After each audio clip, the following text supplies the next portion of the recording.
Big boss Malayalam season 6 ഇന്നത്തെ episode കഴിഞ്ഞ് നാളത്തെ പ്രൊമോ റിലീസായിരിക്കുകയാണ്. നാളത്തെ വൈൽഡ് കാർഡ് എൻട്രിയുടെ പ്രൊമോയാണ് വന്നിരിക്കുന്നത്. അതിന് മുന്നേ തന്നെ പറയാം, വൈകിട്ട് ഞാൻ വീഡിയോ ഇട്ടപ്പോൾ പറഞ്ഞിരുന്നു ഗബ്രിയും ജിൻഡോയും ഔട്ട് ആയിട്ടില്ല, അവർക്ക് വാർണിംഗ് കൊടുത്ത് അകത്തേക്ക് പ്രവേശിപ്പിച്ചിട്ടുണ്ട് എന്ന്. എന്തായാലും നമുക്ക് കിട്ടിയ ഇൻഫർമേഷൻ വളരെ കറക്റ്റ് ആയിരുന്നു, അതിൽ സന്തോഷമുണ്ട്. അതോടൊപ്പം തന്നെ യമുനയാണ് എവിക്റ്റ് ആയതെന്ന് അറിഞ്ഞു. ഡബിൾ എവിക്ഷൻ ഇല്ല, ബാക്കി എല്ലാവരും സേഫ് ആയിരിക്കുകയാണ്. നാളത്തെ കിടിലൻ പ്രൊമോയിൽ കാണിച്ചിരിക്കുന്നത് ലാലേട്ടൻ തുടക്കം തന്നെ പറഞ്ഞിരിക്കുകയാണ്, നാളെ വരാൻ പോകുന്നത് 6 വൈൽഡ് കാർഡുകൾ ആണ് എന്നും 5 പേർ പുറത്തേക്ക് പോയപ്പോൾ 6 പേർ അകത്തേക്ക് എന്നുള്ള പ്രൊമോയാണ് വന്നിരിക്കുന്നത്. അതിൽ ആദ്യം പ്രൊമോയിൽ ഇങ്ങനെ എടുത്തു കാണിക്കുന്നത് അഭിഷേക് ജയദീപിന്റെ ഫേസ് കാണിക്കുന്നുണ്ട്. അഭിഷേക് ജയദീപ് ഇങ്ങനെ ഡാൻസ് കളിച്ച് അവിടുന്ന് കയറി വരുന്നതായിട്ട്. രണ്ടാമതായി കാണിക്കുന്നത് പൂജയുടെ മുഖമായിട്ടാണ് കാണുന്നത്. പൂജയുടെ ഫേസ് കാണിക്കുന്നുണ്ട്.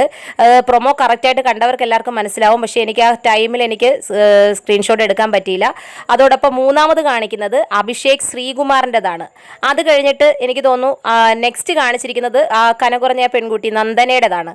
പിന്നീടാണ് നമ്മുടെ സീക്രട്ട് ഏജൻറ്റ് സായി കൃഷ്ണയുടെ കാണിക്കുന്നത്. അപ്പോൾ ഇത് ഏത് രീതിയിലാണ് നാളെ വരാൻ പോകുന്നതെന്ന് അറിയത്തില്ല. പ്രൊമോയിൽ ഇങ്ങനെയാണ് ഓരോ ഡാൻസ് സീനും കാണിച്ചിരിക്കുന്നത്.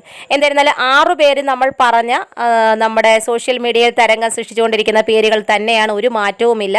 അപ്പോൾ ഈ 6 പേര് നാളെ കയറിയതിന് ശേഷം എന്താകും ബിഗ് ബോസ് വീട്? ഗബ്രിയും ജിൻഡോയും ഒക്കെ തിരിച്ചെത്തിയിരിക്കുകയാണ്. ആരാരെ പൊളിച്ചെടുക്കും, എന്തായി തീരുമെന്ന് നാളെ മുതൽ നമുക്ക് കാത്തിരിക്കാം. എന്താകും